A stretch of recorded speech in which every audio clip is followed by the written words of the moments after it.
साधारण इंसान की जन्मदिन नहीं है। दुनिया तो अपने बेटे और बेटियों का जन्मदिन मनाती है, बर्थडे मनाते हैं। मुसलमान भी केक काट रहे हैं और केक काट करके और बर्थडे मना रहे हैं अपने बेटे और बेटियों का। और जहाँ नबी का बर्थडे हम मनाते हैं वहाँ पे लोग नहीं आते हैं। जहाँ नबी का जन्मदिन मनाया जाता है, जहाँ नबी का यौम विलादत मनाया जाता है, वहाँ पे लोगों को आने में नुकसान लगता है। एक हमने हिंदू धर्म के बड़े आचार्य और पंडित से पूछा कि केक काटना कैसा है, तो उन्होंने कहा कि मोमबत्ती जला करके मुंह से फूंक करके बुझा देना ये हिंदू धर्म के खिलाफ, इस्लाम के खिलाफ तो है ही है काटना, लेकिन सनातन धर्म और हिंदू धर्म भी इसको नहीं मानता। इसलिए प्यारे नबी के दीवानों, जब जब इस मुल्क में 15 अगस्त आता है और जब 15 अगस्त के लहराते हुए तिरंगे और झंडे को जब हम देखते हैं तो मुल्क के अमर शहीदों की याद आ जाती है, मुल्क की आजादी के लिए कुर्बान करने वाले लोगों की याद आ जाती है, वतन के सपूतों की याद आ जाती है और उनकी याद में हम तड़पने लगते हैं। अगर कोई किसी ने तिरंगे का अपमान कर दिया, अगर किसी ने देश के सपूतों के खिलाफ गलत अल्फाज का यूज कर दिया तो वह देश का गद्दार कहलाता है और मुकदमा झेलना पड़ता है। उसे तरह तरह के भारत के कानून के मुताबिक वह जुर्म का भागी होता है। और इसी तरह से जब 2 अक्टूबर आता है तो बाबाए कौम महात्मा गांधी, राष्ट्रपिता Mahatma Gandhi, father of nation Mahatma Gandhi की याद आती है। लोग उनके जश्न मनाते हैं। और जब 12 रबीउल अव्वल का दिन आता है तो ठीक उसी तरह से 15 अगस्त, 26 जनवरी और 2 अक्टूबर के प्रोग्राम में शामिल न होने वाला वतन का गद्दार कहा जाता है।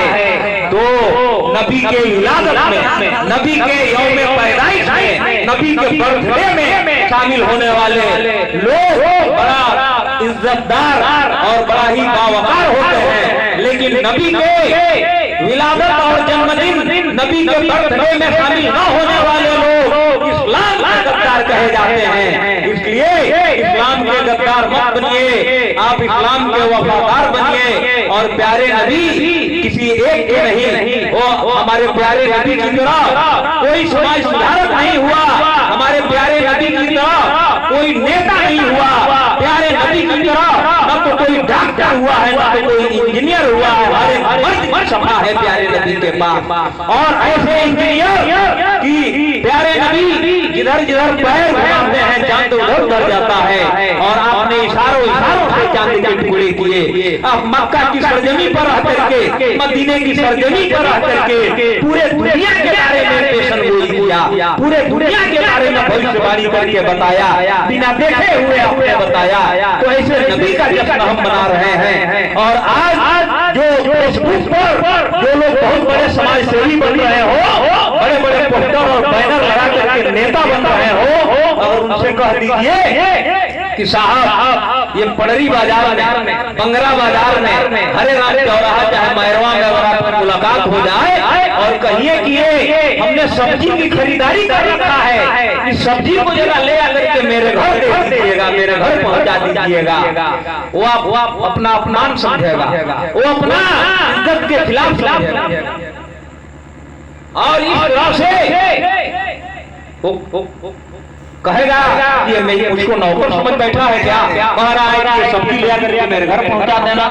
लेकिन कुर्बान जाइए प्यारे मुस्तफा पर, नबी के बारगाह में आप जाइए कि प्यारे नबी उस बुढ़िया, उस जलीफा की हड्डी को ले लेते हैं जो उन्हीं के डर से, इस्लाम का कलमा पढ़ने के डर से, पैगंबर से मुलाकात होने की डर से भग करके जा रही थी। और पूछते हैं कि बता अम्मी जान, आखिर तुझे किधर जाना है, तू तो उम्र दराज हो चुकी है, तू तो बुजुर्ग हो चुकी है, तू सिर्फ अपनी रास्ता बताते चल और आगे आगे चल, पीछे पीछे मैं तेरा गठरी लेकर के जाता हूँ। प्यारे नबी गठरी को लेकर के गए और जा करके पहुंचा दिए।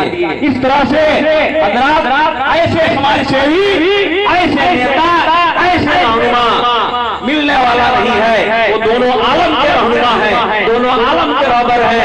इसलिए सारे नबियों में नबियों के अफसर हमारे नबी। कौन देता है देने को मुंह चाहिए, देने वालों में सच्चा हमारा नबी।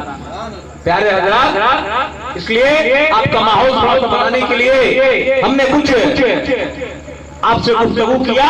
प्यारे नबी के बारे में एक बहुत बड़े अंग्रेजी के विद्वान जीएम लिकाट हुए हैं। उन्होंने लिखा कि Mohammed demolished the difference between the poor and the rich, the high and the low, the kings and the beggar. इसका तर्जुमा यूं हुआ कि पैगंबर मोहम्मद सल्लल्लाहु अलैहि वसल्लम ने अमीर गरीब के बीच भेदभाव को खत्म कर दिया, ऊंच और नीच का भेदभाव खत्म कर दिया, और राजा और रंग के बीच का भेदभाव को खत्म कर दिया। आपकी नजर में सभी समान है।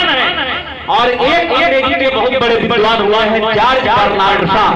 तो जॉर्ज बर्नार्ड शॉ साहब ने लिखा कि Muhammad was true leader of humanity. He proved that God is only one, कि मोहम्मद सल्लल्लाहु अलैहि वसल्लम ने ये साबित कर दिया कि ईश्वर एक है, खुदा एक है, अल्लाह एक है, और वे मानवता के सच्चे रहबर थे, इंसानियत के सच्चे पैरोकार और रहबर थे। एक अंग्रेजी के विद्वान हुआ है जी गैलुक। तो जी गैलुक साहब ने यूं लिखा कि Muhammad provided equal right to all humanity to live in the peaceful and joyful environment। अर्थ ये हुआ, माने ये हुए कि मोहम्मद सल्लल्लाहु ताला अलैहि वसल्लम ने हमें शांतिपूर्ण और अच्छे माहौल में जीने का सबको बराबरी का हक दिया। तो ऐसे नबी जिसने मजदूरों को भी हक दिया, जिसने किसानों का भी हक दिया, जिसने मजलूमों का भी हक दिया, और जिसने सबको सहारा दिया, बेसहारों का सहारा, गरीबों की लाठी, पूरे दुनिया का रहबर, और खुदा का प्यारा, पैगंबरों में सबसे बेमिसाल और उम्दा नबी का आज हम जन्मदिन मना रहे हैं, आज उनका जश्न मना रहे हैं। इसलिए इन्नकाद किया अली जानी शकील साहब ने, उनको मुबारकबाद देता हूँ, और इसी मुबारकबाद के साथ अपनी गुफ्तगू को इख्तिताम करते हुए आइए सवाल के तौर पर